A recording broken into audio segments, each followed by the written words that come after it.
So, ayan guys, dahil sa nangyaring pagsugod nitong si Franco sa hospital na kung saan dinala nitong si Joseph, itong si Mary, ay dinakip itong si Franco ng mga pulis dahil din doon sa gustong kunin ng sapilitan nitong si Franco, itong si Mary, na sa kasalukuyan ay pinagpapahinga nito ni Joseph sa hospital, at hindi alam ni Mary na sumugod doon itong si Franco, at inilihim sa kanya ni Joseph, subalit natuklasan niya din na itong si Franco ay nandoon at inaamok ng patayin siya nitong si Joseph.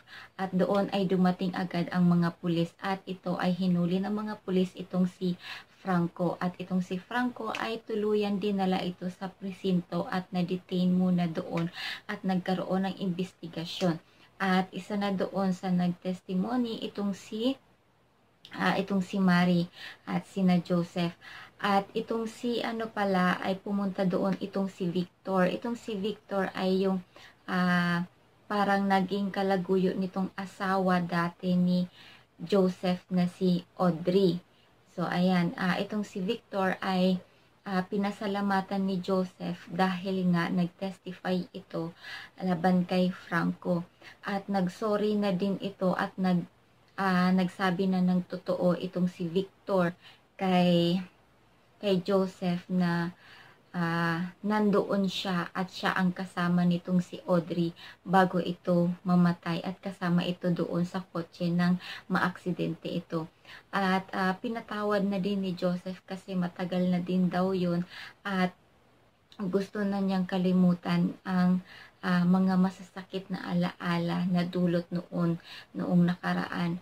At nagpasalamat din itong si Joseph kay Victor. So, ayan, itong si Mary ngayon ay medyo kalma-kalma na yung pakiramdam niya dahil nga itong si Franco ay nakakulong. Subalit isang araw, ayan, nakita at napanood ni Ria sa isang telebisyon, sa isang balita, na itong si Franco ay nakalaya na. Nakalaya ito at pinagpiyastahan ng mga reporter dahil ito raw ay dahil sa fund doon sa isang group ng company nila.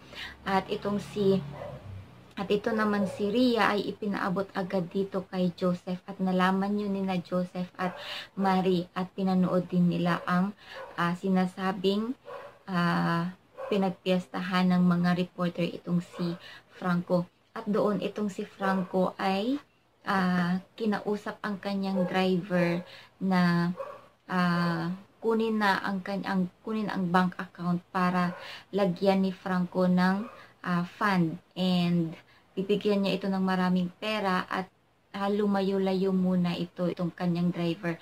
At sabi ng kanyang driver, hindi siya iiwan nito at magi-stay lang daw siya. Subalit sabi ni Franco ay lumayo muna ito at bibigyan niya ng malaking pera, at syempre wala naman yung magagawa. At itong si Franco ay umuwi sa kanilang bahay, at ito ay sumasakit pa rin ang kanyang ulo, subalit pumunta ito sa kanyang kwarto. Ayan, pumunta siya sa kanyang kwarto at kinuha ang tinatagong baril doon sa libro. Ayan, may nakatago siyang baril na nakalakip doon sa libro, at kinuha niya yon at lumabas siya ng kwarto, at ito namang kanyang ama ay sinalubong siya.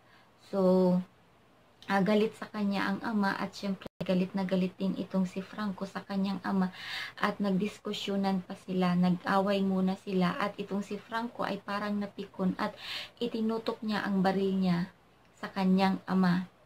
So, ayan, tinutok niya ang baril niya sa kanyang ama, pero hindi niya kinayang patayin ang kanyang ama. Imbis na barilin niya ang kanyang ama, ay binaril niya, itinutok niya ang baril sa itaas. So, doon niya na lang binaril sa itaas, kaya hindi niya naman pinatay ang kanyang ama. At ito namang nakasalubong niya isang babae na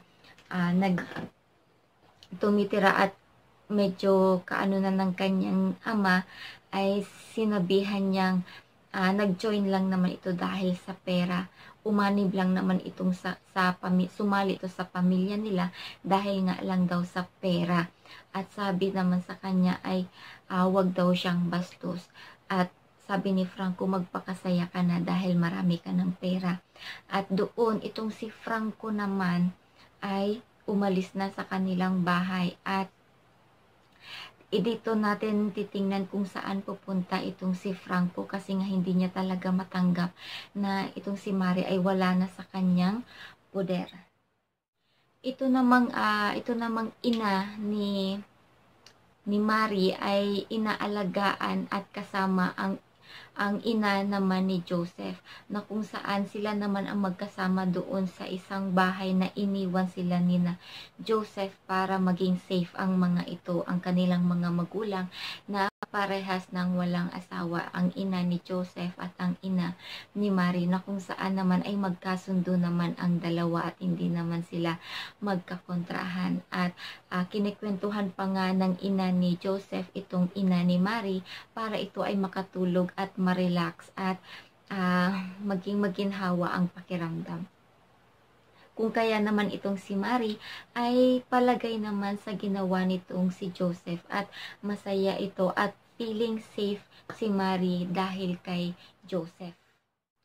At sa nalalapit na pagtatapos nitong Love in Sadness, itong si Rhea nga pala ay masaya na at kontento na siya kung anong meron siya at hindi na siya naghahabol dito kay Joseph.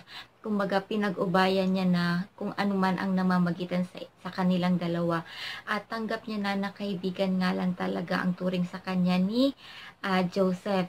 So nung makita niyang niyakap ni Joseph itong si Mary ay ngumiti na lamang siya at tinanggap niya at doon ay umalis na lamang itong si Rhea at nang masaya at tanggap niya kung ano man ang namamagitan sa kanila ni Mary at Joseph.